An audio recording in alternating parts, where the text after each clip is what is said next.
sessão de hoje é a gente discutir como se faz um Journal Club, como a gente poderia fazer isso melhor.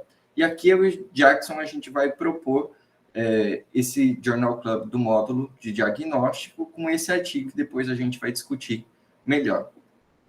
Esse artigo, ele fala especificamente sobre doença de Chagas. Então, o primeiro passo, a primeira coisa que a gente vai discutir é a doença de Chagas. Em seguida, a gente vai discutir a metodologia do artigo, os resultados, depois, as limitações do estudo. A gente vai fazer uma análise comparativa com os outros métodos diagnósticos para Chagas. E, por último, a gente quer fazer uma discussão bastante interativa com todo mundo aqui do grupo. Membro da LAC, sem ser membro da LAC, o objetivo é interagir. Então, a sessão está um pouco mais curta para esse momento de discussão ser maior. Antes de começar, a gente vai começar com essa frase de Voltaire, que é justamente que devemos julgar um homem mais pelas suas perguntas que pelas suas respostas. E quando a gente faz um Journal Club, eu acho que esse é o princípio básico. A gente tem que começar julgando a pergunta de pesquisa. A gente precisa entender muito bem qual é a pergunta de pesquisa, se é que a gente quer se debruçar sobre a metodologia e sobre a conclusão que aquele pesquisador chegou. Então, vamos começar com essa introdução sobre doença de Chagas. A doença de Chagas ela é causada por esse protozoário chamado Trypanosoma cruzi, que ele tem algumas formas evolutivas, o amastigota, que é essa forma intracelular, em seguida o tripomastigota, que fica no sangue, a epimastigota, que fica no próprio vetor. O vetor da doença de Chagas é o barbeiro, que é um triatomínio. Existem várias espécies de barbeiro que a gente conhece. Pode passar, Jaque. Inclusive, a Bahia, segundo a OMS, é o lugar que tem a maior variedade de espécies de barbeiro no mundo. E o ciclo evolutivo da doença de Chagas, de forma bem rápida, acontece quando a pessoa ela é picada. Aí pode passar, Jack. Ela é picada e aí o barbeiro ele começa a beber o sangue da pessoa, ele incha e ele faz fezes em cima da ferida que ele mesmo fez. E aí isso permite com que o Trypanosoma cruzi invada o hospedeiro, o ser humano, entre nas células, se replique dentro das células, vá para a corrente sanguínea, colonize novos lugares, se replique mais ainda e assim por diante. Se esse barbeiro picar essa mesma pessoa, ele vai poder transmitir. Pode passar, Jack. Bom, quanto à transmissão, a gente discutiu aqui a transmissão pelo barbeiro, que é a transmissão vetorial, mas existem várias formas de transmissão da doença de Chagas. Atualmente tem crescido a forma oral, perto da vetorial, principalmente em alimentos contaminados. Quais alimentos? A foto já mostra o açaí, então um dos alimentos. O segundo alimento é a cana-de-açúcar, e tem relatos de contaminação por doença de Chagas em suco de goiaba. Outra forma de transmissão é através de transfusão ou transplante de órgãos. Também tem a forma congênita, quando a mãe passa para o filho, ou por acidente de laboratório, que é comum onde não tem o vetor, né? Então, por exemplo, estado de Nova York, Europa, assim como a congênita é mais comum nesses lugares. Pode passar, Jack. Como eu dei o spoiler, a Chagas está distribuído pelo mundo inteiro. Mas Chagas, com transmissão vetorial, tem como característica ser uma doença americana, né? Então, das Américas, da parte territorial das Américas, mas que, por causa desses processos migratórios, porque você tem Chagas congênito, porque você tem acidente laboratorial, existe uma crescente de Chagas em países que antes não tinham, seja por transfusão de sangue também, porque lá o rastreio não é muito bem implementado, como nos países da América. Então, na Europa, Japão e Austrália.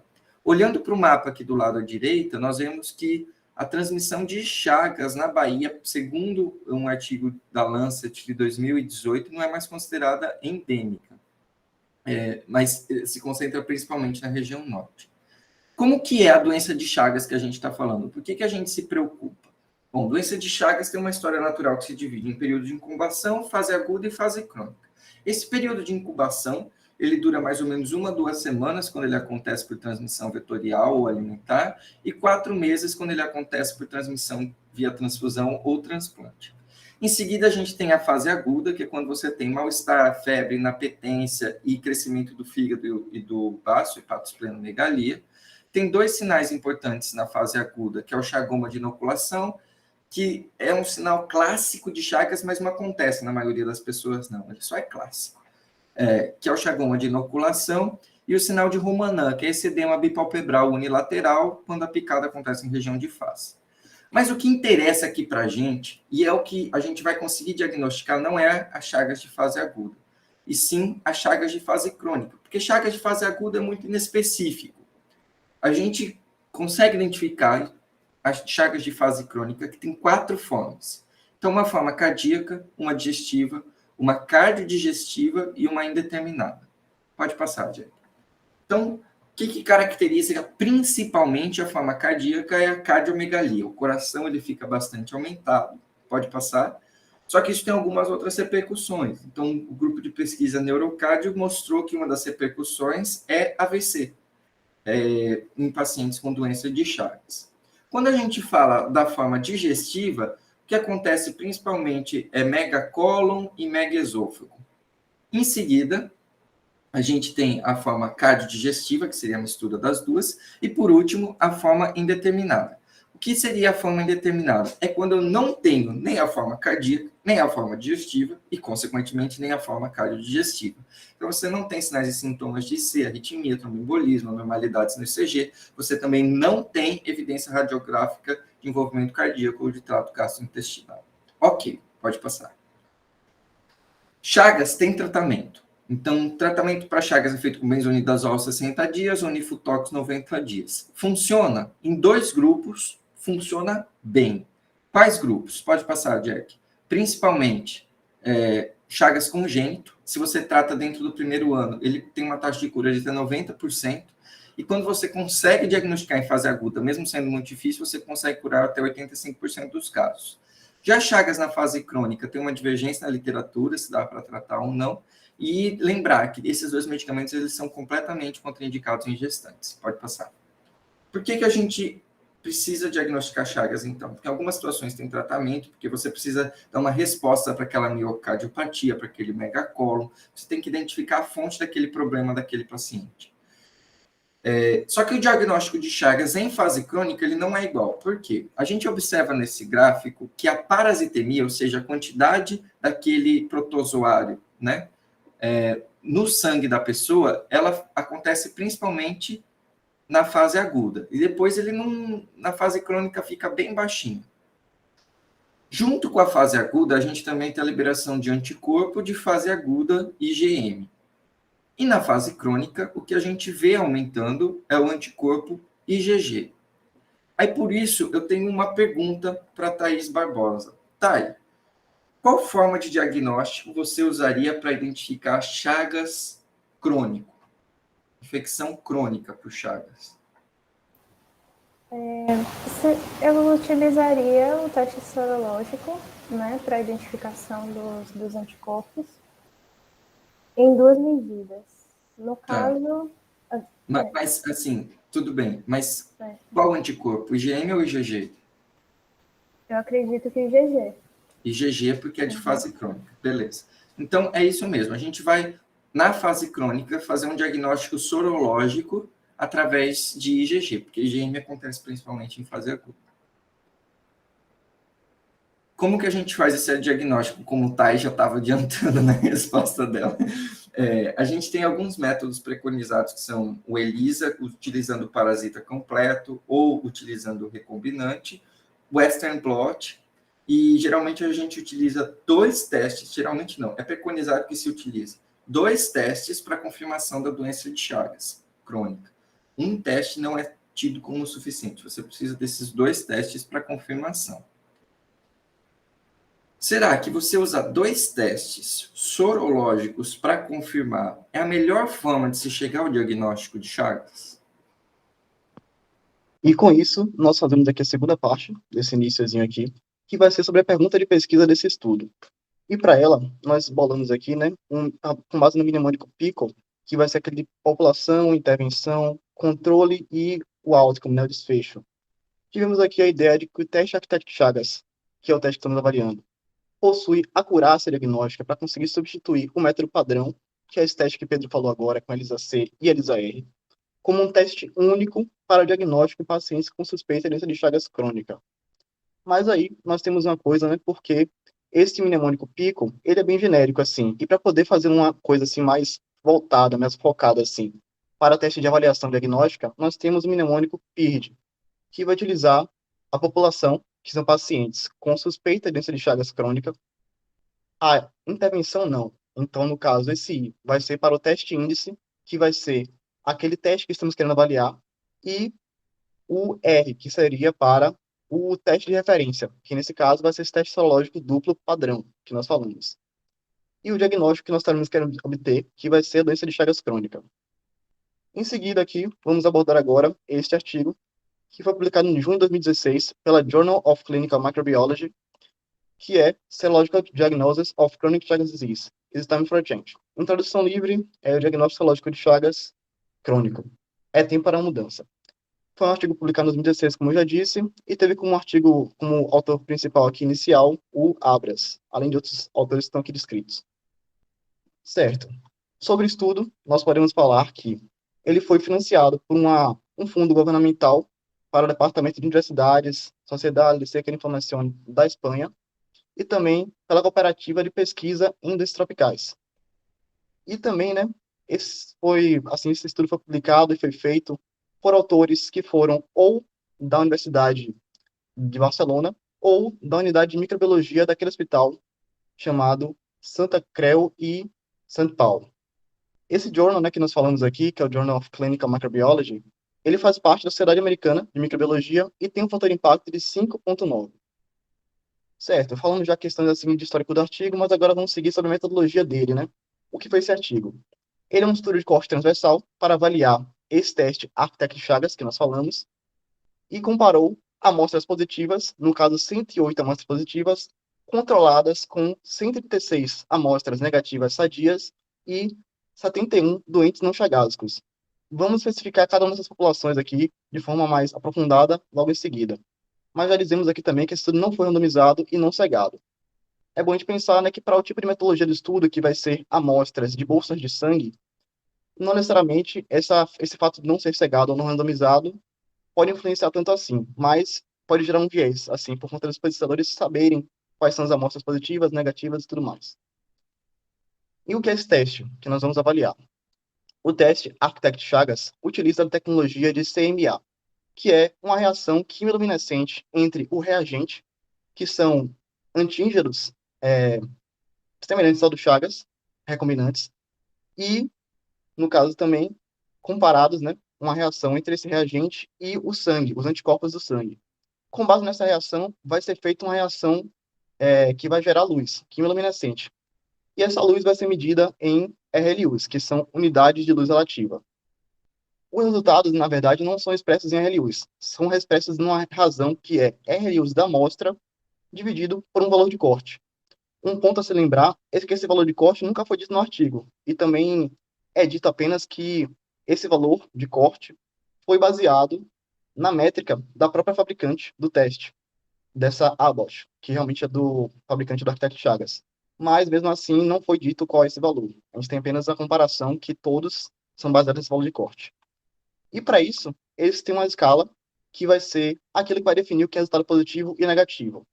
O resultado negativo são valores que, naquela escala que estamos botando aqui embaixo, tem resultados de razão menor que 0,8. Então, do 0,8 para a esquerda. E também temos resultado positivo, que vai ser resultado de razão maior ou igual a 1. Então, desse ponto aqui para a direita. Mas o ponto intermediário que temos aí é chamado de zona cinzenta. Por quê? São resultados inconclusivos. Com resultados entre 0,8 e 1, nós não sabemos se é positivo ou negativo. Já a diferença, assim, entre os testes vai ser mais avaliada futuramente aqui, e nós vamos abordar como foi configurada esta positividade do teste. Enfim, para poder só citar também aqui, é importante lembrar que os verdadeiros positivos ou verdadeiros negativos nesse teste são aqueles que tiveram resultados coincidentes com os dois testes de ELISA-C e ELISA-R, a pré-caracterização que nós fizemos. E o falso positivo ou falso negativo foi aquele resultado que discordou daquela pré-caracterização. Então, foi avaliado se é positivo ou negativo, inicialmente, e se concordou com o resultado inicial, é verdadeiro positivo ou é verdadeiro negativo. Se for discordante, falso negativo ou falso positivo. Pronto. Agora, abordando a população desse estudo, nós tivemos 315 amostras de sangue, aqui mostradas, que foram captadas entre 2009 e 2012 por pacientes do Hospital de la Santa Creu e Sant Pau de Barcelona, que foi o mesmo hospital, né, que teve aqueles pensadores que fizeram o estudo. Mas você pode pensar assim, esse estudo foi em 2016, e o estudo mesmo assim, a publicação foi em 2016, mas o estudo mesmo foi feito em 2013. Como é que foi essas amostras assim? Elas foram mantidas a menos 40 graus durante esse período, e depois desse momento foram realmente utilizadas para poder ser avaliadas.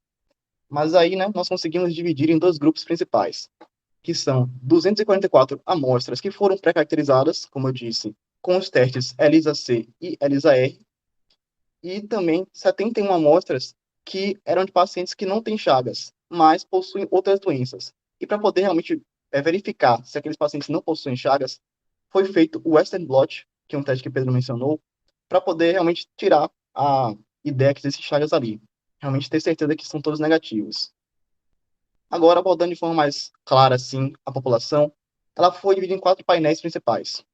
Esses 4 painéis são, assim, inicialmente, o painel 1, que possui 107 indivíduos soropositivos para Chagas, que são procedentes de regiões endêmicas da doença, mas foram diagnosticados na Espanha. O que isso quer dizer? Esses indivíduos do painel 1 não são espanhóis, na verdade. A maioria deles é boliviano e também tem argentinos, além de paraguaios. Mas eles foram todos diagnosticados na Espanha. Moram na Espanha e foram diagnosticados lá, com doença de Chagas. Já nós temos o painel de número 2, que possui totalmente os indivíduos, 125, soronegativos. E eles podem ter de regiões endêmicas, como Bolívia e tudo mais assim, mas também de regiões não endêmicas, como a própria Espanha. Mas o que importa nesse caso mesmo é que todos são soronegativos. E com esse painel de número 1 e 2, nós estamos querendo avaliar se o teste consegue distinguir os indivíduos positivos e negativos. Já o painel de número 3, nós tivemos 12 indivíduos, 12 amostras, que tiveram resultados discrepantes entre o teste ELISA-C e o teste ELISA-R. E para conseguir fazer análise nesse tipo de população, né, que está um pouco discrepante, a gente não sabe se é verdadeiro ou falso, foi analisado aqui e foi visto que desses 12, 11 são negativos e um deles é positivo. E para que nós temos essa amostra discrepante? Exatamente para poder ver se o teste Architect-Chagas consegue distinguir se é um divisor de águas, para poder saber se aquele resultado é positivo mesmo ou negativo. Seguindo agora, temos o último painel, que é o painel de número 4, com aqueles 71 indivíduos que foram doentes não chagásicos, principalmente por sífilis e leishmania. E esse objetivo do painel 4 vai ser para poder avaliar se acontece alguma reatividade cruzada. Então, se vai acontecer a reação luminosa no caso de indivíduos que não possuem chagas. E com isso aqui, nós também seguimos agora para abordar que também houve no estudo uma avaliação econômica. Então, nós também tivemos nesse estudo uma espécie de avaliação para poder saber se o teste é benéfico ou não em forma monetária, como teste único para chagas. A análise estatística que o estudo fez foi feita com esse Epidat como software estatístico, que é pouco convencional, a gente geralmente está mais acostumado com R, SPSS, Stat, mas eles escolheram usar esse Epidat, que é do próprio governo da Espanha. Quem que tiver curiosidade de acessar, como o Jackson teve, tentou movimentar, ele achou um pouco complexo o negócio, mas eu estou dando só a opinião de Jackson em relação a esse Epidat. O que eles fizeram de análise estatística? Então, eles calcularam sensibilidade, especificidade, acurácia, valor preditivo positivo, valor preditivo negativo, likelihood ratio positivo e negativo. Além disso, eles calcularam alguns outros parâmetros que a gente não viu na sessão anterior, que são menos clássicos, por assim dizer, não estão em todos os livros mais básicos sobre métodos diagnósticos. O primeiro deles é o índice de Uden, que é uma medida discriminativa do poder geral de um procedimento diagnóstico. Ele é dado por sensibilidade mais especificidade, menos 1. Então, ele é muito simples da gente entender. 0 é um teste que tem um poder discriminativo muito baixo e 1 é um teste com poder discriminativo muito alto. Por quê? Pensa assim, sensibilidade de 100%, especificidade de 100%, vai dar 200%, que é igual a 2, 2 menos 1 é igual a 1. Por outro lado, se eu tenho uma sensibilidade de 50%, uma especificidade de 50%, isso vai dar 100%, que é igual a 1. 1 menos 1 é igual a 0. Então, ele varia de 0 a 1. Além do índice de Youden, foi calculado o coeficiente kappa de Cohen, que a gente não vai descrever especificamente como ele é calculado, mas só o que ele significa. Então, ele descreve o nível de concordância entre dois testes. Então, entre o Architected Chagas e o ELISA R, entre o Architected Chagas e o ELISA C, e assim por diante. O que eu preciso saber que ele faz? Como que funciona o cálculo dele? Ele correlaciona uma conformidade observada com uma conformidade esperada pelo acaso. A gente não vai detalhar justamente porque essa conformidade esperada pelo acaso era um pouco mais extensa, mas estava nos artigos de referência. O que eu preciso levar em relação ao kappa? Quando eu tenho um kappa maior do que 0,8, eu tenho um elevado nível de significância, um elevado nível de concordância, perdão. E é isso que a gente está buscando, então. Mas perceba, o coeficiente de kappa é a concordância entre um teste com o outro. Ou seja, se um teste for ruim e for bastante concordante, o outro vai ser ruim. Se um teste for bom e for concordante, o outro também vai ser bom. Então, mais ou menos, em termos simples, isso que isso significa. Quais foram os principais resultados que a gente encontrou? A gente não, mas que os autores encontraram nesse estudo. Dividindo por painel. Então, só retomando o que cada um significa. Painel 1 seriam chaga positivo. Todos os chagásicos deram positivo para o teste. Então, ele não teve um falso negativo nesse painel 1. Todo mundo deu positivo. No painel 2, que seriam pessoas que não tinham chagas, deu 1 positivo e 124 negativos. No painel 3, que é aquele que tinha discordância entre dois testes e que no final 11 eram negativos e 1 positivo, o que aconteceu? 1 positivo, 10 negativos em um paciente, uma amostra em zona cinzenta, que o teste não conseguiu discriminar, então ficou entre 0,8 e 1.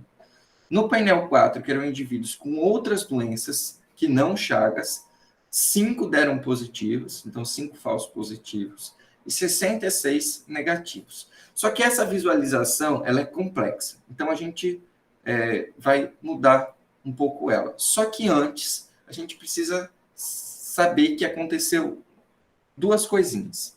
No painel 3, esse teste que caiu na zona cinzenta, ele foi positivo no ELISA C, ele foi negativo no ELISA R, e no Western blot, que era o teste, quando dava 2, eles faziam o terceiro teste, que é o Western blot, deu negativo também. No painel 4, deu positivo no Architected, positivo no ELISA C, indeterminado no ELISA R e negativo no Western blot. Os autores acharam que, por bem, seria melhor excluir esses dois casos por não ter tido uma conformidade, não estar exatamente dentro dos critérios que eles previram. Então, no final das contas, ao invés de 315 amostras, eles fizeram todas as análises com 313 amostras. Será que eles fizeram certo em excluir essas duas amostras? O que isso impacta? Pode passar, Jack. Então, como que a gente ficou? A gente ficou com um falso positivo no painel 2, uma amostra na zona cinzenta no painel 3 e 5 falsos positivos no painel 4. No final das contas, quando a gente cria a nossa tabela de contingência, que é a forma como a gente está mais habituado em ver esses testes, é isso que a gente obteve, né? Então, 108 testes positivos em chagásicos, nenhum teste negativo em chagásicos. 5 testes positivos em não chagásicos e 200 testes negativos em não chagásicos. Entre esses testes que deram falso positivo, então, eles não tinham chagas, mas o teste Architected apontou que eles tinham chagas. Na maioria dos casos, em 5 casos, eles tinham leishmaniose.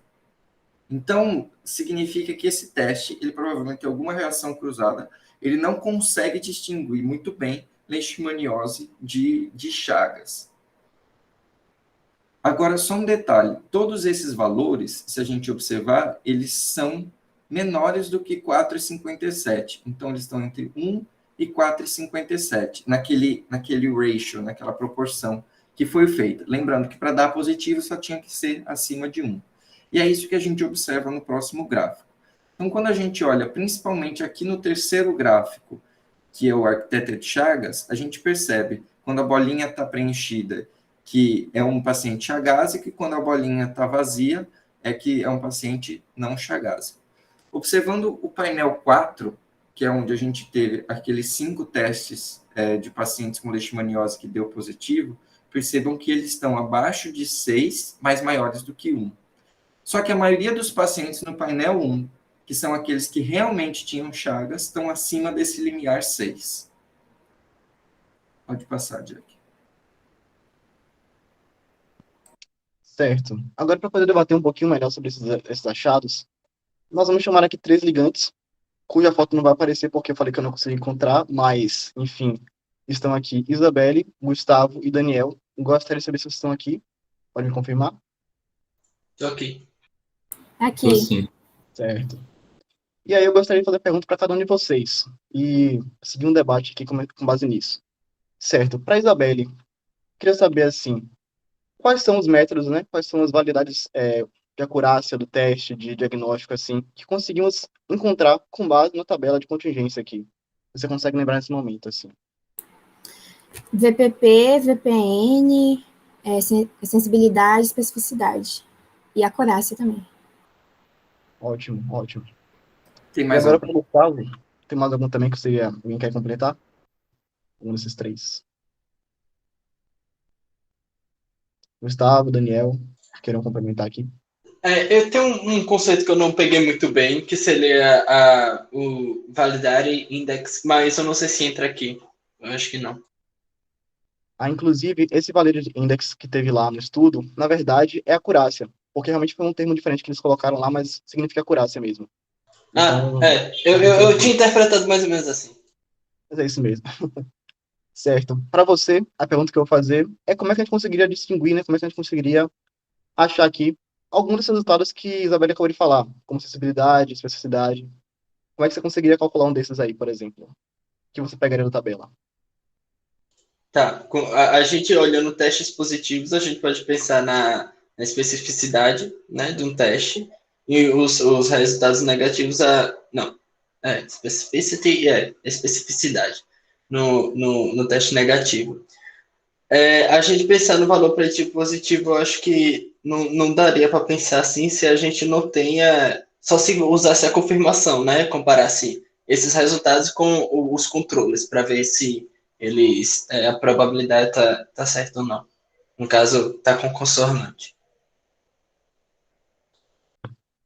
Certo. Contemplado aqui. E agora, para seguir também, a última pergunta para o Daniel. Você conseguiria citar um exemplo também, Daniel, em relação a isso aqui? Como é que você conseguiria corrolar pelo menos algum desses testes, como sensibilidade, por exemplo, assim, com base nessa tabela aqui para iniciar? Sensibilidade acho que é mais objetiva, Pronto. se for calcular. Se a gente pensar a sensibilidade, né, como a taxa de verdadeiros positivos entre todos os doentes, a gente vê que a taxa de verdadeiros positivos foi 108 e não teve nenhum teste negativo entre os doentes. Então, a sensibilidade de 100% aí. Exatamente. Muito obrigado pela contribuição de vocês e obrigado, então. Vou dar sequência aqui. Ok. Como o Daniel acabou de falar, a sensibilidade, né, vai ser calculada com base nessa primeira coluna da tabela, que vai realmente pegar os valores de resultados positivos, realmente corretos, né, verdadeiros positivos, em comparação a todos aqueles que são realmente positivos, que tem realmente o teste que vai dar o referencial verdadeiro. Então, todos aqueles que deram positivo comparados a todos os chagásicos, que no caso dá um resultado de 100%. Então, todos os testes que tiveram chagásicos foram realmente classificados de forma verdadeira como chagásicos. A especificidade vai ter como base a segunda coluna da tabela e vai pegar aqueles resultados de valores que foram verdadeiramente negativos não chagásico mesmo, e tiveram um teste negativo no teste de Chagas, comparados a todos aqueles indivíduos que não são chagásicos. Então, todos negativos também verdadeiros. E aí nós temos o resultado de 200 por 205, que daria 95, 97,56. E agora, para a acurácia, que também é chamado de Validity Index neste estudo, nós tivemos como resultado um valor de 98,4, pegando aqui aqueles valores de verdadeiros negativos e verdadeiros positivos e comparados ao total de indivíduos que foram testados. Mas a gente pensa assim, na realidade, o total de indivíduos testados foi 315, mas no estudo foi incluído apenas os 313 aqui. O que quer dizer, né? Por meio desse artifício que eles fizeram assim, talvez na desonestidade científica, eles aumentaram o valor de acurácia do estudo por conta dessa retirada de 2 indivíduos aqui. O valor que seria correto aqui, com base no total de indivíduos 315, seria de 97,7, mas o artigo realmente fez uma ampliação assim que causou um aumento nesse resultado, de forma desonesta, provavelmente. E aí nós também temos os resultados de valor preditivo positivo e negativo, que, como a Isabelle disse, são aqueles valores que vão estar calculando a taxa de verdadeiros positivos em relação a todos aqueles que deram positivo no teste. E no caso de verdadeiro valor preditivo negativo, vai ser aqueles que deram negativo, verdadeiramente, em relação a todos os negativos do teste. O resultado para valor preditivo positivo foi 95,58, por conta desses 5 valores aqui de falsos positivos, e de valor preditivo negativo foi de 100%, porque todos os negativos foram classificados de forma correta em relação ao total. Assim, pensando no total de negativos que foi ocorrido aqui. Não teve nenhum teste falso negativo. Ok. Seguindo, nós temos a razão de verossimilhança, positiva e negativa, que vai calcular a chance de um paciente ter doença, no caso, ter a doença Chagas, em relação e ser classificado corretamente, em relação a indivíduo não ter a doença e ser classificado de forma incorreta. Então, vai ser a sensibilidade menos dividido por 1 menos especificidade, que deu um resultado de aproximadamente 41, como foi dito no artigo. Já a razão de verossimilhança negativa vai estar calculando a chance de indivíduo não ter a doença e ser classificado de forma incorreta, com base também na especificidade, na divisão para especificidade. E como não teve nenhum indivíduo falso negativo, esse resultado foi de 0. Então, pegando em conceitos mais práticos assim, se o nosso teste fosse negativo, nós teríamos certeza que aquele indivíduo, pelo menos, é negativo. Já se fosse positivo, nós teríamos uma certa dúvida aqui, por conta da sensibilidade que nós falamos lá, contra a especificidade, que nós não temos como saber se aquele indivíduo realmente é negativo, é positivo, porque tem Chagas ou porque ocorreu uma reatividade cruzada com outro tipo de patologia, como, por exemplo, a leishmania. Certo. Para finalizar um pouquinho aqui, chegando no fim, nós tivemos que o índice de Uden desse estudo foi de 0,97, 0,976, que é, né, realmente a soma entre 1 e a sensibilidade e a especificidade, menos 1. E nisso a gente tem um poder muito alto desse estudo para conseguir caracterizar de forma correta os indivíduos com Chagas ou sem Chagas. A gente tem um poder realmente bem elevado, que bem próximo de 1. Já o coeficiente de Kappa-Cohen mostrou que, em relação ao teste ELISA-C, ocorreu uma concordância de 0,91, enquanto que, em relação ao ELISA-R, ocorreu uma concordância de 0,94. O que isso quer dizer?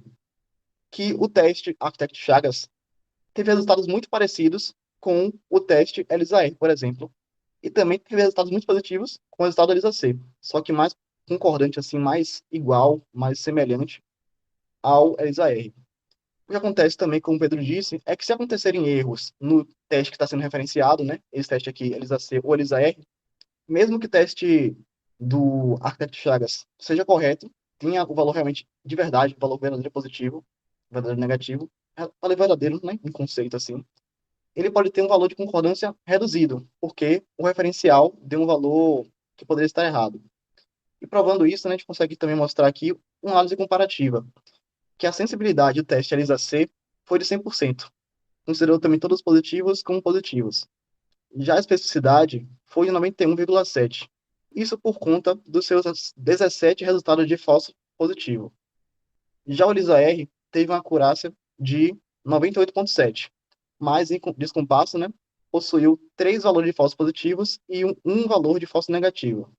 Enquanto que o Architect Chagas, que foi o teste que nós tivemos aqui como índice, teve um resultado de 100%, de sensibilidade, e 97,6, como nós já dissemos aqui, e 5 falsos positivos, e 0 falsos negativos. Então, nós conseguimos ver que a concordância aqui, apesar de ser bem até evidente, também se destoa por conta dos erros que aconteceram nos outros testes, já que o diagnóstico é feito duplamente, né? Nós não vamos realmente deixar apenas um teste que não tem tanta acurácia diagnóstica assim, guiar apenas de forma sozinha.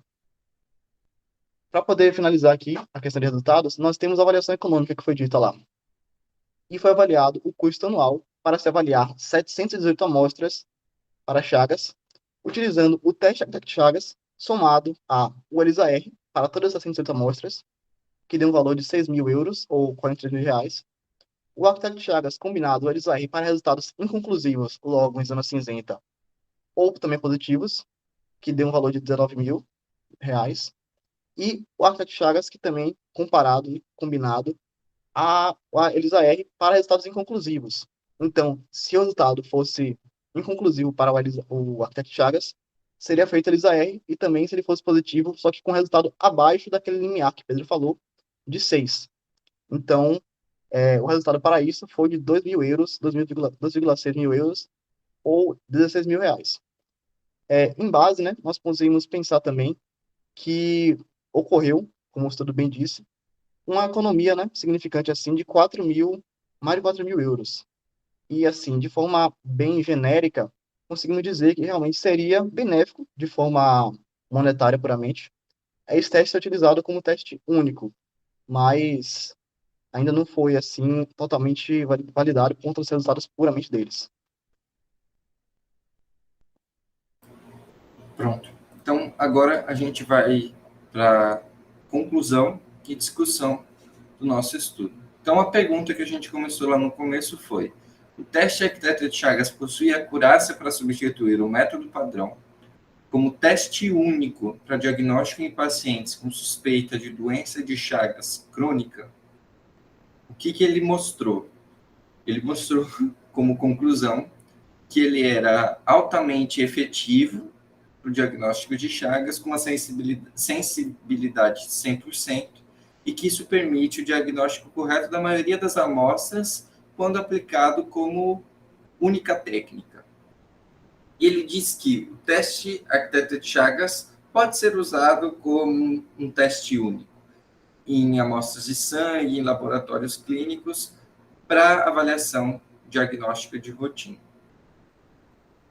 Como primeira pergunta, para a gente discutir aqui, e aí eu queria ouvir a opinião primeiro dos ligantes ou das pessoas de fora, e que depois o professor Guilherme, se tiver uma opinião sobre o assunto, pode comentar também, professor. Vocês consideram que a conclusão do estudo foi adequado para a pergunta e para a metodologia?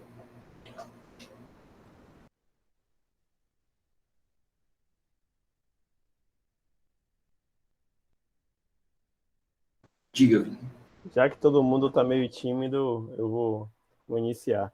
Eu fiquei com a dúvida quanto a esse ponto, porque, né, ele fala muito da questão de pacientes com suspeita de doença de Chagas crônica, né?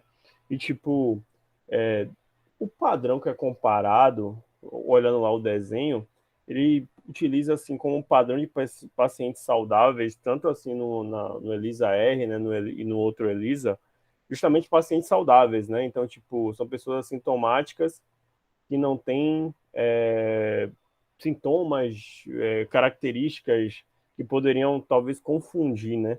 Aí eu fiquei muito com essa dúvida se o estudo ele conseguiria cumprir esse papel justamente por esse controle adotado já lá no teste padrão ouro, né? De não utilizar, por exemplo, pessoas que tinham talvez, sei lá, insuficiência cardíaca, aí o médico, ao se deparar, né, tipo, se deparar no contexto clínico, estaria a dúvida se é Chagas ou não, e portanto, o teste teria esse papel, né, de suspeita de Chagas. Para mim, tipo, olhando o desenho, ele acaba cumprindo muito mais o papel de teste de rastreio. Então, não sei se essa metodologia foi necessariamente a mais adequada para um teste da definição de um teste para suspeita de Chagas. Aí eu queria ouvir até opiniões dos colegas quanto a isso, Porque o padrão, eu acho que já, tipo, traz um viés nesse sentido, né? De tornar os resultados, assim, muito mais propensos a acharem verdadeiros positivos, verdadeiros falsos negativos, enfim. Caio? Eu vou na mesma linha de raciocínio que Vini. Eu ainda digo que, pelo menos na leitura que eu fiz, eu não entendi muito bem a população de estudo. Eu acho que poderia ser melhor estabelecido a população que estava sendo investigada ali em termos de sintomas, pacientes assintomáticos. Quando usar esse teste, talvez eu tive um entendimento mais amplo também do tipo o Divine de rastreio, mas só que outras coisas que eu queria levantar é que eu acho que, ao meu ver, né, fazendo a análise, principalmente com base naquelas ferramentas que foi apresentadas para a gente no guia de referência, eu acho que o estudo para confirmar essa hipótese, eu não achei ele metodologicamente tão forte, né? Eu acho que ele deixou a desejar em alguns pontos, como, por exemplo, na questão de randomização, se quem estava avaliando sabia de um teste ou de outro, ou isso estava sendo cego, não ficou claro para mim. E o que pesou mais foi essa questão da população, que eu acho que ele não explicou bem a aplicabilidade. Esse ponto também que você levantou, você, Jackson, dele ter excluído esses participantes, eu fiquei também com o pé atrás, fiquei em dúvida se era o certo a se fazer. Eu acho que eu não vou na linha de Jackson, que ele foi desonesto, sabe? Eu acho que um erro, caso tenha sido um erro, nem sempre, não necessariamente seja desonestidade, mas só que pode ser que isso tenha enviesado um pouco o estudo.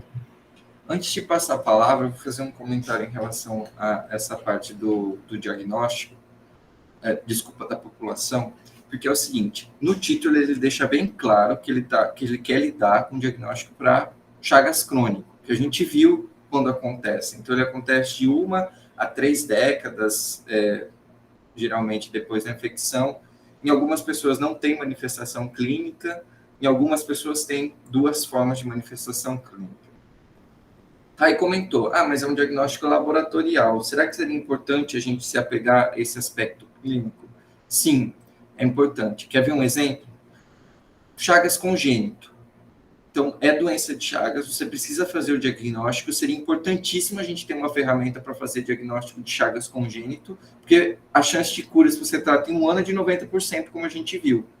Só que a mãe, ela consegue passar o Chagas para o bebê, Chagas congênito, mas ela pode não passar o Chagas, o Trypanosoma cruzi, mas passar IgG. E esse IgG, ele pode ficar no bebê por até 9 meses. Então, você só pegar amostras de sangue, não caracterizar essas amostras, eu achei preocupante em relação a isso, entendeu? Até porque ele se propõe, ele faz uma pergunta e aí ele mistura a população. Então, eu concordo com o Caio nessa parte de população. No restante, vamos ver os outros comentários. Agora, Rebeca. Não vou comentar tanto sobre a metodologia, que acho que já foi contemplada, eu não tenho tanto conhecimento assim. Mas o que eu achei foi que a conclusão não respondeu exatamente a pergunta. A pergunta era se poderia ser usado como um teste único, né? E pelo que deu resultados, não daria para ser usado como um teste único justamente pelos falsos positivos. Porque eles, pelo que eu entendi, segundo os resultados, serviria para descartar, já que a sensibilidade foi de 100%, mas no caso de um teste positivo, ainda precisaria de outros testes para confirmar aquele diagnóstico, né? Senão poderia começar um tratamento desnecessário. O tratamento de leishmaniose é um pouco diferente, né, de Chagas. Diga, Gustavo. Uma coisa que me chamou a atenção também, quando eu estava lendo, foi a questão da população, né? Eles passaram muito tempo coletando essas amostras e armazenando. E uma coisa que eu percebi é que foram feitos todos lá naquele hospital, Foi uma coisa assim, unicêntrico, né? Eu fiquei me questionando se realmente não tem uma resposta, mas foi algo que passou na minha cabeça. Se nesse caso, para eu querer pleitear, né, uma hipótese que eles estão tentando, seria necessário fazer um cálculo amostral, ou seja, quantas amostras seria necessária eu testar e fazer essas comparações. Também não falou de como foi selecionado, Caio. E também eu fiquei pensando, poxa, se foi tudo feito em um único laboratório, a chance, sei lá, de ter um viés de seleção por simples manuseamento errado, descalibração de um equipamento, algo do tipo, poderia ser um viés grande. Então, eu não sei se, quando a gente pensa, né, em ideal para como desenvolver um teste diagnóstico, isso seria uma boa prática. Não sei, foram ideias que eu tive de pensar o estudo. Ok, Thay. No geral, eu tinha gostado desse estudo, assim, eu gostei dele, na verdade, só tem alguns pontos, né, que alguns de vocês já comentaram que eu achei meio fraco, mas acho que alguém comentou sobre a questão da randomização, né, que não tinha sido randomizado. Mas, assim, eu não vejo como esse estudo poderia ser randomizado e qual seria o ganho, né, digamos assim, na randomização. Porque se a gente pensasse assim, na randomização para poder igualar as... Deixa eu ver.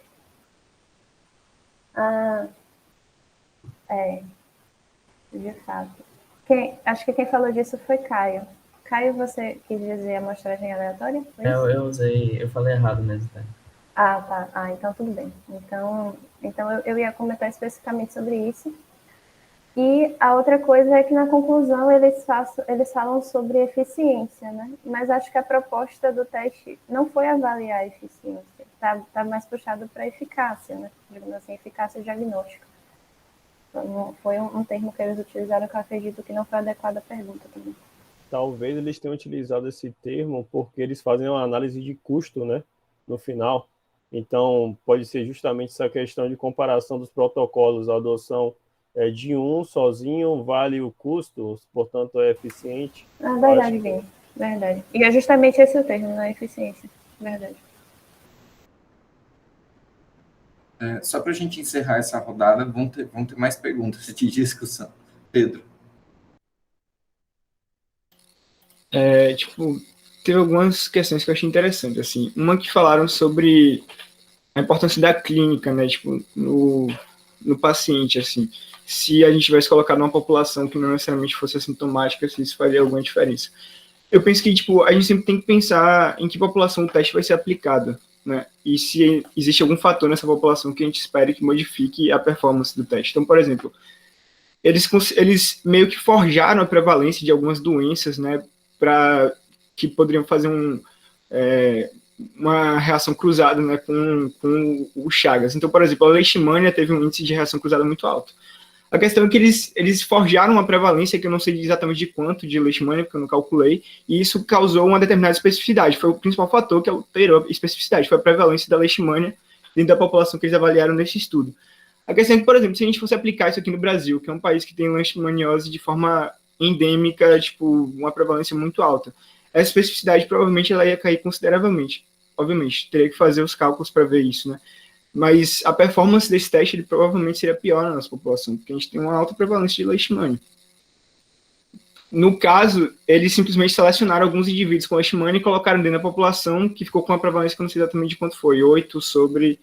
não lembro qual foi o total de indivíduos, mas enfim. Isso é um fator que eu acho que prejudica bastante a inferência desses achados para a nossa população. Quando a gente pensa na clínica, tipo, outros pacientes com insuficiência cardíaca, eu não sei exatamente se existe um espectro clínico que poderia confundir muito os achados sorológicos dentro dos indivíduos com insuficiência cardíaca, e uma pessoa especialista que manja mais provavelmente saberia dizer isso melhor, mas nesse ponto da leishmaniose eu acho que isso é um problema de reprodutibilidade dessa especificidade na nossa população. Uma outra questão que falaram também foi sobre retirar indeterminados, né? Isso é um problema, eu acho que por dois motivos. Primeiro, porque isso, de certa forma, causa uma espécie de viés de espectro, né? Então, existe a capacidade de discriminação do teste, ela pode ser muito modificada por, digamos assim, a gravidade do paciente, né? Então, um paciente que ele é extremamente grave dentro de algumas situações, ele pode ser mais fácil de discriminar do que um paciente não grave. Às vezes você não precisa nem de um teste para isso, né? Mas gravidade eu digo assim, tipo, do quão aflorada é a clínica do paciente. Nesse caso, talvez a gente possa pensar não em gravidade ou em clínica aflorada, mas no estágio da doença que o paciente está. Então, o fato do paciente ser indeterminado pode estar relacionado a isso, tipo, como aquela doença está se apresentando, em que momento. E isso, tipo, é algo que... E o segundo motivo é que isso implica diretamente na prática clínica, tá ligado? Então, a performance do teste, ela tem que levar em consideração em que estágio o paciente está, e além disso, na clínica, o paciente vai dar indeterminado, mas tem que tomar uma decisão de qualquer forma.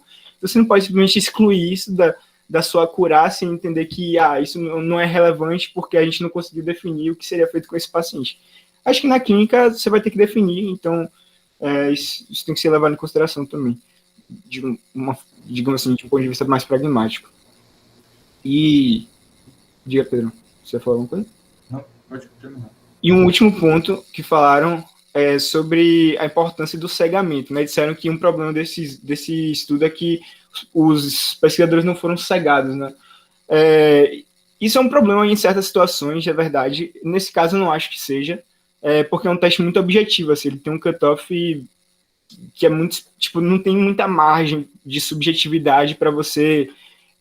não é como, por exemplo, um exame de imagem, que o radiologista pode ser colocado, assim, tendenciado a um determinado diagnóstico, né? Um exame muito objetivo, um cutoff muito bem estabelecido. Acho que não tem muito problema o estudo ser aberto nesse sentido, não. Antes da gente continuar a discussão, que eu já vi que Vini levantou a mão, Dan levantou a mão, professor, sobre essa relação, principalmente da pergunta com a conclusão, o senhor tem alguma consideração principal a ser feita? Pedro, eu acho que a pergunta que eles fazem, eles respondem, né? Qual é a acurácia, qual é a sensibilidade, qual é a especificidade do teste. O que a gente tem que discutir, e alguns dos pontos já foram levantados, é se os métodos para alcançar a resposta, se a resposta está correta à pergunta, né?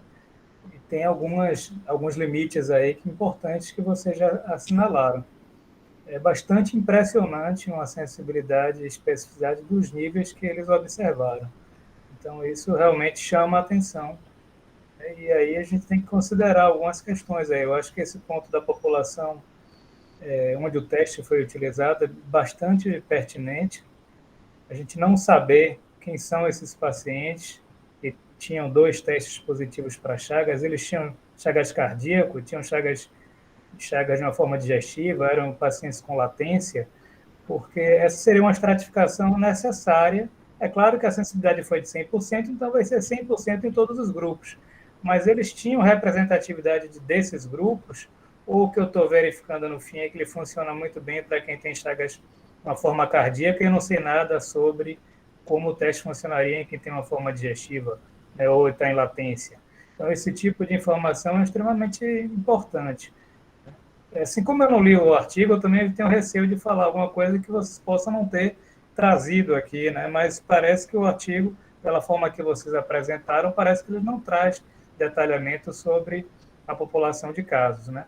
Da mesma forma, o grupo de comparação dos negativos, dos controles, vocês já mencionaram aí, e a gente não... Né, um ponto importante é a potencial grupos de falso positivos por reação cruzada, como leishmania.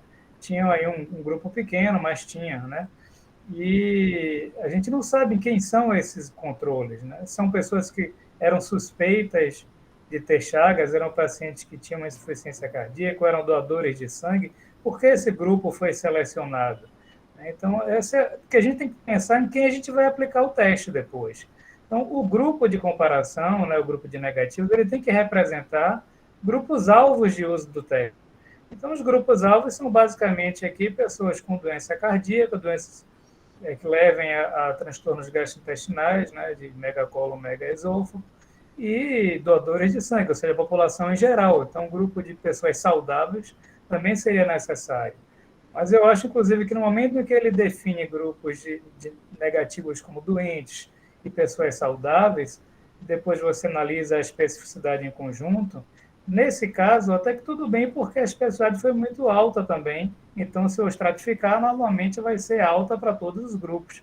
Mas, em geral, se eu estou separando grupos para selecionar, seria interessante saber qual é a especificidade em cada grupo que foi avaliado, nos doentes e nos saudáveis. Aqui, normalmente, não vai fazer muita diferença. 98% de especificidade é muito alta nos dois grupos, com certeza. Esses são alguns dos pontos. Tem outros comentários, mas não quero interromper a discussão, não. Com base no que vocês falaram até aqui, eu acho que essas são algumas críticas.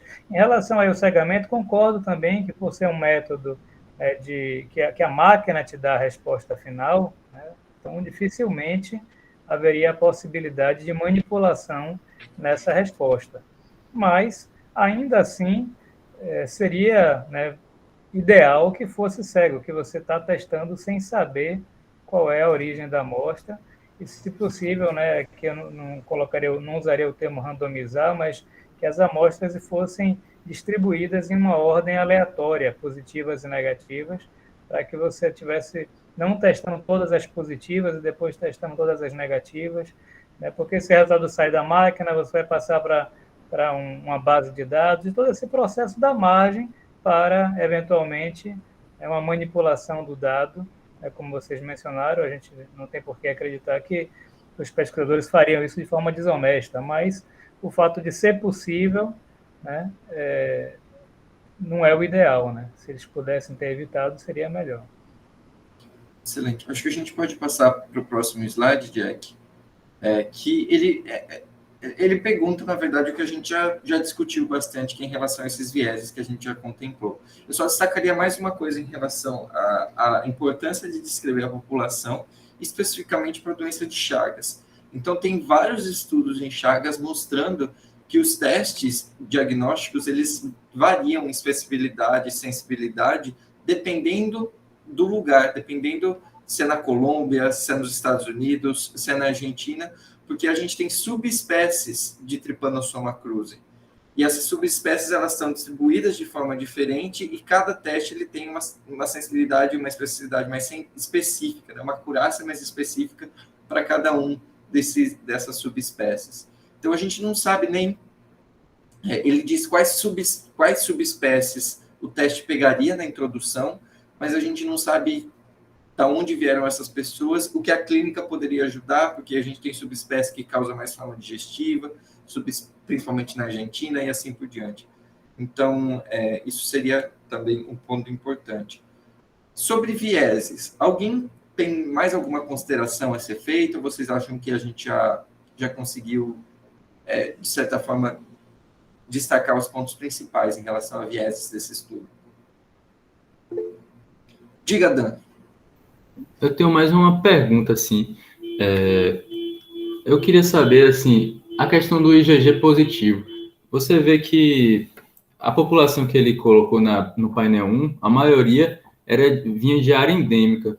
Isso pode afetar a proporção de IgG positivo? Eu não entendi se eles tinham alguma queixa clínica, se eles tinham algum diagnóstico mais certo de Chagas, como é? Ninguém sabe, eles não descrevem isso. Aparentemente, sim, mas é o que a gente está supondo, entendeu? Mas eles não descrevem, eram pacientes com forma digestiva, eram pacientes com forma cardíaca. Eu posso fazer um comentário a mais aqui, Pedro, nesse ponto? Claro, professor. O fato da gente não saber quem são os pacientes é crucial, porque a gente sabe que esses testes eles tendem a concordar, mesmo que eles concordem erroneamente. Eles estão baseados na detecção de proteínas comuns ou de antígenos comuns. Eles podem errar concordando. Quando você não sabe se esses pacientes têm clínica de doença, que é um marcador que te garante que aquele resultado do teste está correto. Então, eu tenho um grupo de pessoas que eu sei que tem uma forma cardíaca da doença e que tem sorologia positiva. Não há dúvida que essa pessoa tem uma doença de Chagas. Mas quando eu não sei nada sobre essas pessoas, o que vocês estão trazendo aí agora é justamente esse ponto. Pode ser que sejam pessoas que tenham a sorologia positiva, falsamente positiva, e os testes vão concordar. Então, assim, a situação ideal de seleção de amostras para um estudo de avaliação é que você tenha amostras que representam a realidade de uso. Quem é que você vai aplicar? E que eu estou suspeitando da doença. Ou, claro, você tem aqui um problema grande, que é o grupo de latência, que é um grupo grande, e aí você não tem um marcador clínico, e você tem que comparar com outro teste que pode estar dando um resultado equivocado também, né? O que pode ajudar aí é a evolução clínica. Se você tem um grupo de amostras de pessoas que estão na fase de latência, que lá na frente abrem um quadro de doença crônica cardíaca ou digestiva, você passa a validar que aquela pessoa realmente estava numa fase de latência. Mas a maioria que está em estágio de latência nunca desenvolve a doença. Será que realmente todo esse grupo que é latente realmente tem Chagas? Ou os métodos estão acusando falsamente, né, resultados positivos e eles vão concordar nesse sentido? Então, esse é um problema grande, a gente não saber quem são as pessoas que estão sendo testadas aqui. Excelente, professor. Mais ou menos 80% das pessoas permanecem em forma indeterminada, né? E os estudos têm mostrado 60%, 80%. Diga, Isabel. Então, Pedro, eu não sei se o que eu vou comentar, né? Vai ser basicamente o que... Isabel, eu não consigo te ouvir. Você consegue... Tá melhor? Tá, melhor. Eu aumentei a acessibilidade aqui no microfone. Mas uma parada que eu percebi, em especial com o comentário do professor Guilherme e com o comentário de Caio, mais no início, é que se a gente não tem uma população bem definida, a gente naturalmente não vai conseguir reconhecer nenhum viés. Porque todo viés de seleção e todos os viés de seleção, a gente precisa conhecer como é que eles selecionaram as pessoas para a gente conseguir dizer se teve algum erro, sabe? Então, se essa descrição ela tá falha, a gente não consegue nem apontar algum possível erro do estudo. Então, isso pode... Não sei se foi, tipo, uma questão, como o Caio disse, né? Se foi, tipo, uma questão de honestidade do grupo, mas eu acho que foi um erro um pouco grave da descrição. Jack. Uma coisa, né, é que no estudo falaram realmente assim, que eles foram vistos, né, foram analisados as questões clínicas dos pacientes, mas nunca foi exposto. Então, assim, eles viram, eles sabem, também os pesquisadores souberam quais eram as características clínicas dos pacientes que foram coletados daquelas amostras, mas nunca foi dito, também nunca soubemos, assim, em relação a isso, para poder avaliar.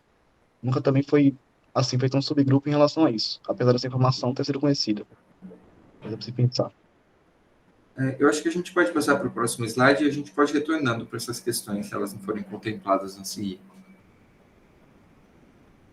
Pronto. Então, uma das coisas que a gente viu, que eles colocam até no gráfico de resultados, é esse limiar de 1, que dali para cima eles consideram que esse ratio, né, essa proporção acima de 1, seria positivo. Eles fizeram isso.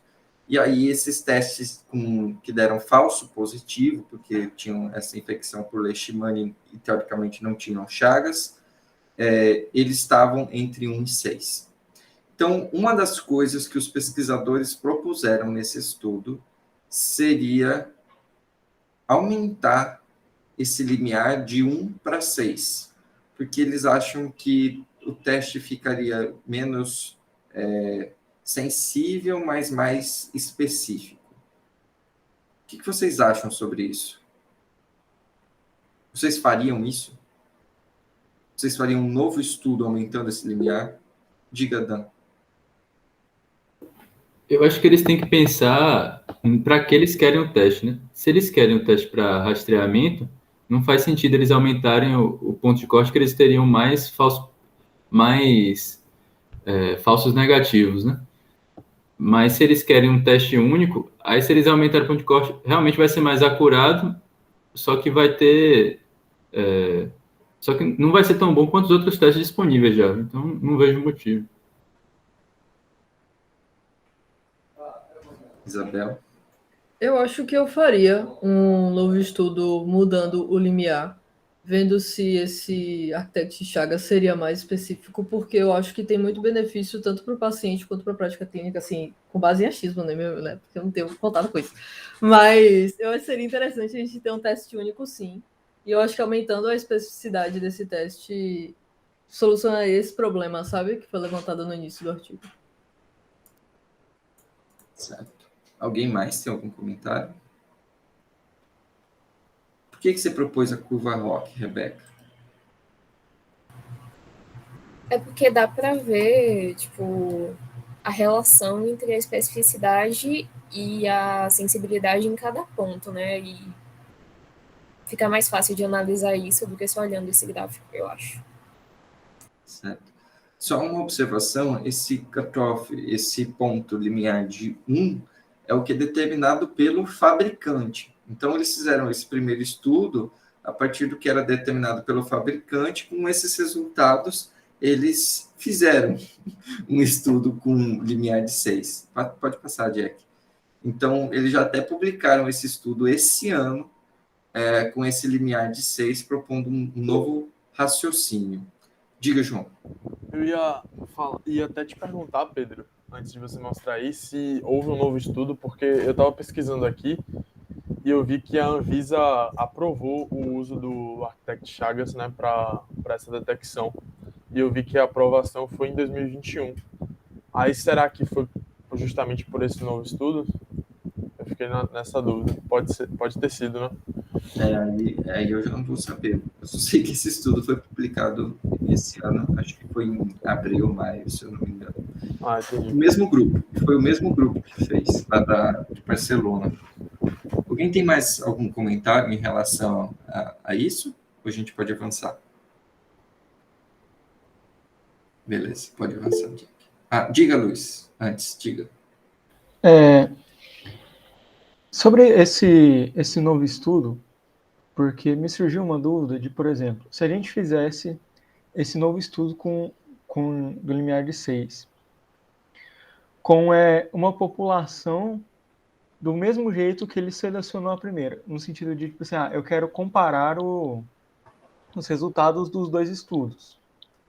Então, se eu fizesse um estudo com aquela população problemática que ele usou, mas se eu fizesse um outro estudo com esse limiar de 6, só que com uma população mais caracterizada, mais bem definida, como eu poderia inferir se as mudanças foram por conta de eu ter caracterizado mais a população ou por conta de eu ter mudado o ponto de corte?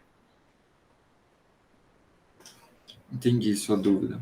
Quanto você poderia atribuir à metodologia e o quanto você poderia atribuir para uma caracterização melhor, né?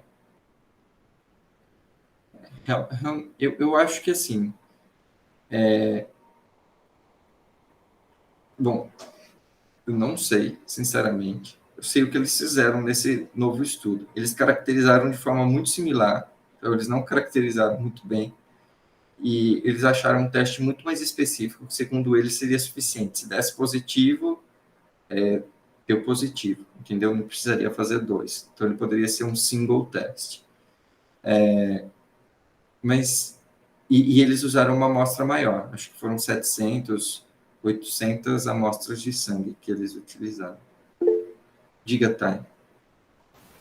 Eu não sei se meu raciocínio está correto, mas pensando assim, se eu aumentasse como é que fala, o limiar para 6, né?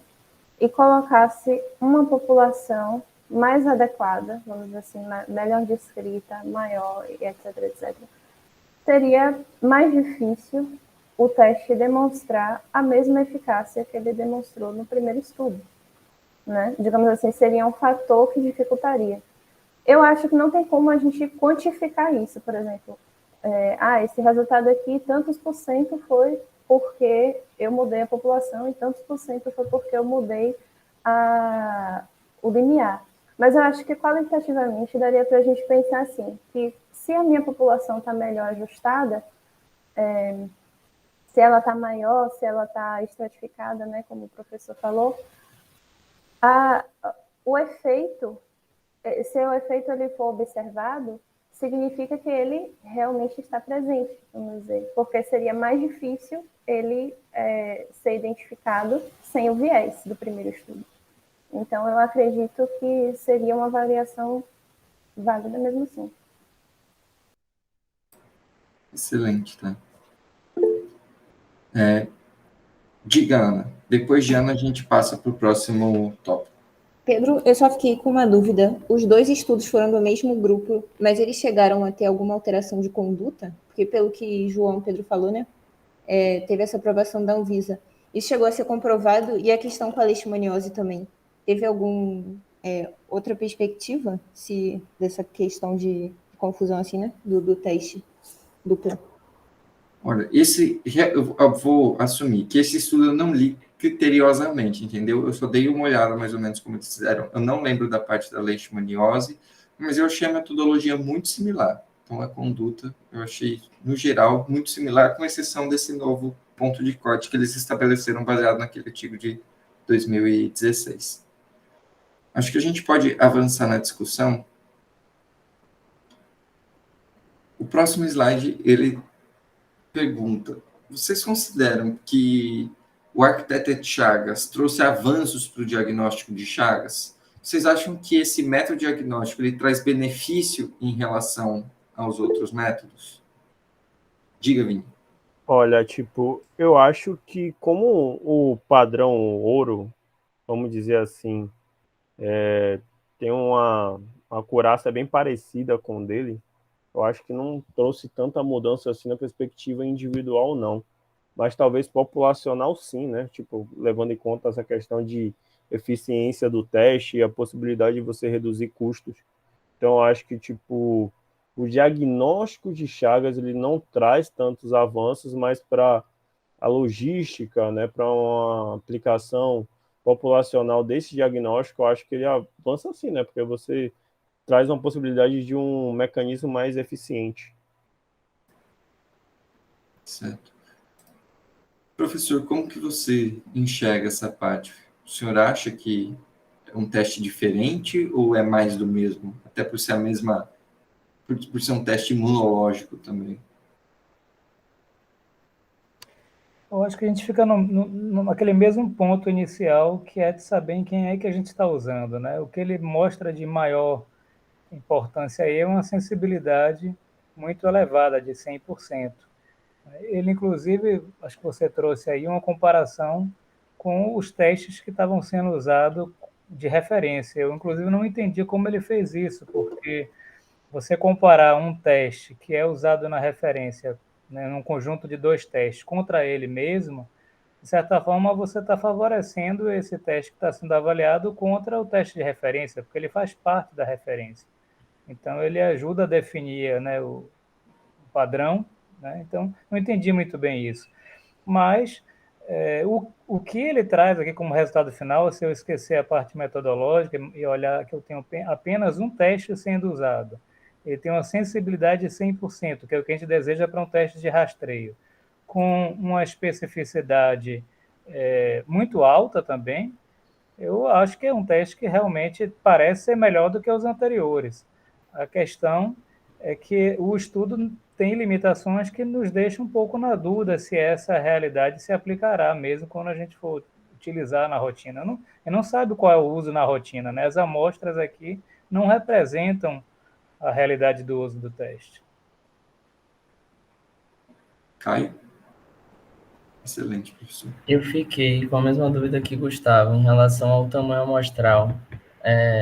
Eu estava tentando entender, alguém sabe responder, o professor sabe responder assim, como é que a gente delimita um tamanho amostral para um teste desse? É um cálculo também, como demais testes de tratamento normal?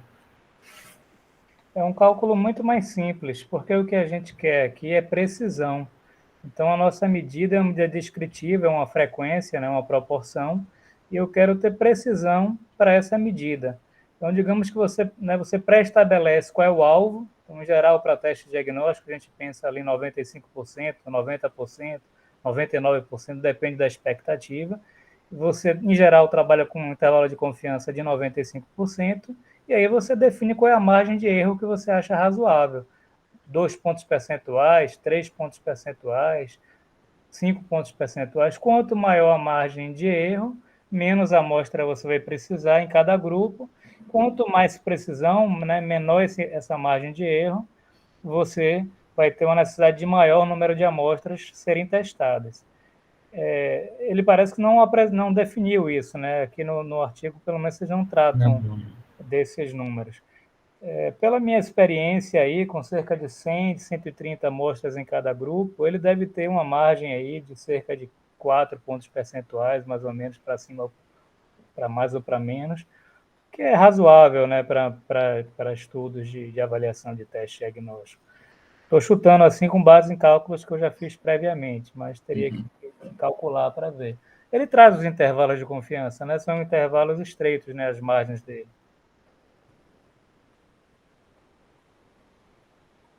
Mas no protocolo, o ideal é que você defina isso previamente, para você determinar quantas amostras você vai buscar, né, em cada grupo, se você vai avaliar os grupos separadamente, então você decide quantas amostras em cada grupo. Isso é interessante porque em nenhum momento ele fala sobre cálculo amostral, sobre como ele determinou essa amostra também. Aparentemente ele só tinha esse sangue lá e ele resolveu fazer o estudo, entendeu? E aí ele viu o quanto ele tinha e fez. Não pareceu uma coisa planejada. Eu acho que a gente pode partir para o último ponto, que é se a gente mudaria a nossa conduta baseada nesses achados. Diga, Luiz. Seja o médico da situação. Não, eu tenho uma dúvida mais para trás, que só foi uma coisa que me ocorreu agora, que é, lá no processo de amostragem, ele fala que ele foi pegando essas amostras ao longo do tempo, que muitas dessas amostras ficaram guardadas. Eu queria saber se tem a possibilidade de, tipo, essa amostra ficar guardada muito tempo, ter algum tipo de atrito de tempo que poderia prejudicar o resultado da amostra, por exemplo. Se fosse uma amostra que tivesse muito chagas lá, e poderia ir diminuindo com o tempo, ou poderia alterar. Por exemplo, o anticorpo é uma proteína desnaturar, né, Luiz? É isso por exemplo, se eu pegar a amostra que eu colhi hoje e uma amostra que eu colhi anos atrás, se teria alguma diferença em relação a isso, ou não, pelo processo que ele usou para armazenar, não teria nenhuma diferença? Eu não sei dizer. O senhor sabe, professor? Provavelmente, congelada a menos 40, o decaimento de anticorpo, né, que existe com o tempo, deve ser bem pequeno. É bem provável que as amostras funcionassem bem, que representassem a situação da coleta. É mais importante, às vezes, o número de vezes que você descongela essa amostra do que o tempo de armazenamento. Porque cada vez que você descongela, você, né, tem um processo de choque térmico, e aí você pode estar perdendo anticorpo nesse processo. Mas ele não fala, né, se eram amostras que estavam sempre congeladas, se foram utilizadas várias vezes, mas, a princípio, em menos 40 não teria problema ele estar fazendo alguns anos depois essa avaliação. Jackson. Só comentar também que, apesar, né, também dessa questão de conservar durante muito tempo, o que aconteceu foi que o método comparativo utilizou dados do mesmo momento. Então, comparação com ELISA-R e ELISA-C foi na mesma época, depois de se congelar. Então, assim, a acurácia para aquele tipo de estudo, para aquele tipo de amostra, vai ser igual, assim, comparado assim. Se foi perdido para um, também foi perdido para o outro. A gente consegue realmente analisar de forma temporal, assim, a partir do momento que realmente captou aquela amostra, mas de forma retrógrada é igual, assim. A comparação é equivalente. Entendi. Legal, Jackson, muito bom. Em relação à conduta, alguém tem alguma consideração?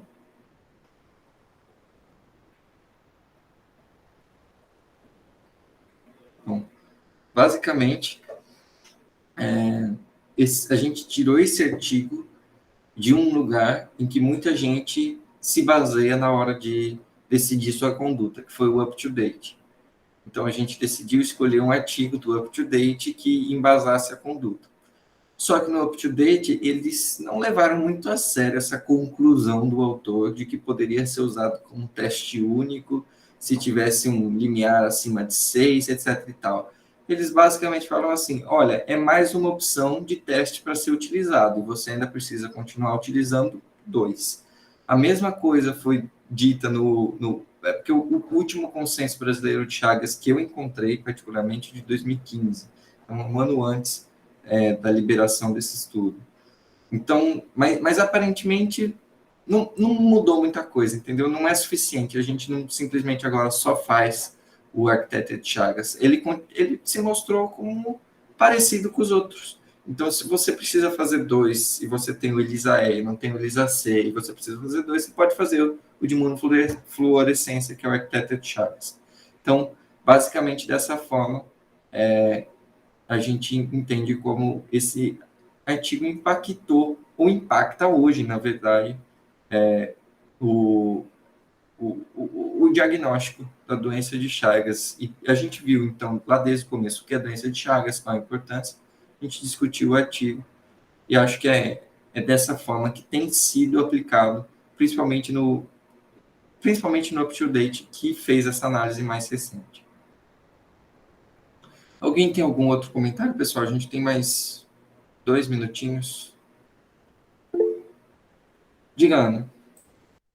Pedro, não é um comentário, não, é uma dúvida, e é teórica. Esse índice de Yuden que você falou, na prática, assim, ele é mais interessante porque ele pega tanto a especificidade quanto a sensibilidade e junta os dois em um só coeficiente? Seria por isso? Na prática, na verdade, a gente olha para a sensibilidade e especificidade separadamente. Uma das críticas dele é que você não consegue distinguir as custas de que ele é bom, entendeu? Se ele é sensível, se ele é específico, você só sabe que ele é bom, porque ele é 0, por exemplo, se ele é 0,75, as custas do que ele não é 1, entendeu? E na prática mesmo, que a gente quer olhar, quando a gente quer pensar, fazer o raciocínio diagnóstico, é principalmente likelihood ratio positivo e negativo, né? Então, esse índice Yuden foi a primeira vez que eu vi, que Jackson viu. Sinceramente, eu não sei se ele é um teste muito comum, se é um índice muito comum de ser reproduzido nos estudos. Oi, professor.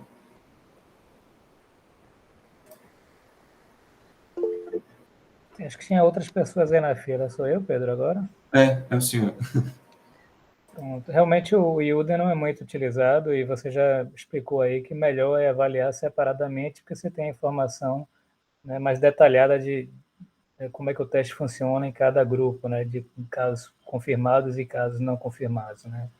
E essa mistura, às vezes, você não sabe depois onde é que tem algum problema, né, se a concordância não é tão alta. Alguns comentários, Bera. Primeiro, parabenizar vocês, excelente a discussão, o trabalho, a apresentação, muito boa mesmo. Gostei bastante.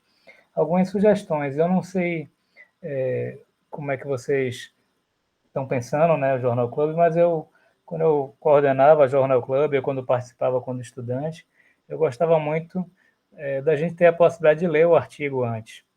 Então, eu acho que para vocês pensarem, uma sugestão é encaminhar o artigo, né? Eu acho que é claro que esse formato a gente tem uma vantagem, que tem alguém liderando, que vai fazer a digestão do artigo para a gente, mas para desenvolver a análise crítica de artigos, eu acho que se cada um também fizer a sua leitura e tentar, não vai montar cada uma apresentação, mas estruturar na sua cabeça, né, os pontos fortes e fracos, as limitações, o método, o que tem de importante.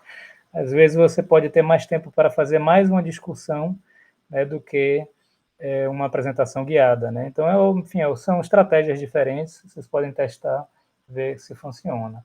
Um outro ponto que vocês não mencionaram, mas que é sempre importante quando a gente está trabalhando com testes, com estudos que avaliam testes diagnósticos, é saber quem financiou o estudo, se há alguma relação entre os pesquisadores e a empresa produtora do teste, né? Isso é importante porque a gente verifica o grau de independência dos pesquisadores em relação a companhia que produz, né? Tem muitos trabalhos de avaliação de teste que são feitos pelos produtores do teste. Talvez a maioria dos trabalhos tenha participantes no manuscrito da companhia, o que não tem nenhum problema, mas a gente tem que estar ciente que pode haver um conflito de interesse, que se a gente tiver alguma suspeição de mau uso dos dados ou da leitura, enfim, isso é mais provável de ocorrer em um estudo onde há um interesse de que o resultado mostre que o teste funciona, do que em um grupo que está independente, né? Esse é um ponto que é sempre bom a gente estar lembrando. E um outro ponto que eu queria mencionar, que eu acho que é importante, é que o cálculo de valores preditivos positivos e negativos, como foi feito nesse estudo, é completamente incorreto e indevido. A gente tem aqui amostras que não representam a realidade de aplicação do teste. Ou seja, a prevalência da doença no grupo total de amostras é completamente artificial. Eles definiram quantas amostras de casos eles queriam e quantas amostras de controle. Seria diferente, por exemplo, se eu fizesse essa avaliação em um grupo de pessoas que têm doença cardíaca e eu tenho aqueles que eu confirmei pelo padrão ouro, 2 testes, e o grupo que foi negativo. Eu tenho uma prevalência de chagas cardíacas entre pessoas com doença cardíaca. Ou eu fazer uma avaliação em doadores de banco de sangue e eu tenho a prevalência de chagas entre os doadores de sangue. Nesse caso, você pode testar, medir o valor preditivo positivo e negativo em cada situação, porque a distribuição das amostras entre os casos confirmados e não confirmados pelo padrão ouro representa uma situação de real uso do teste. Aqui nesse cenário, né, a gente tinha, por exemplo, em um momento, tinha 5 falsos positivas contra, acho que eram 66 verdadeiras negativas, né? Se a gente tivesse muito mais amostras desse grupo, mantendo a mesma proporção, mas com muito mais participantes desse grupo, isso alteraria completamente os valores preditivos somente porque eu aumentei o tamanho do grupo. Então, é errado fazer esse tipo de análise em um artigo como esse. O que ele pode fazer é fazer uma extrapolação. Olha, eu tenho essa sensibilidade, essa especificidade, se eu assumir que eu estou usando esse teste em um cenário de alta probabilidade da doença estar presente, como pacientes com cardiopatia, digamos que a probabilidade pré-teste seja de 50%, porque são pessoas que vieram de área endêmica e têm um quadro cardíaco compatível, que não tem uma outra explicação diagnóstica. E você atribui uma prevalência e aplica isso. Ou você coloca em um outro cenário de menor probabilidade e aplica. Mas nesse sentido aqui é completamente equivocado. E esse é um erro muito frequente em artigos que descrevem a avaliação de testes diagnósticos. Não deve ser calculado o valor preditivo positivo ou negativo nesse cenário, não faz sentido algum.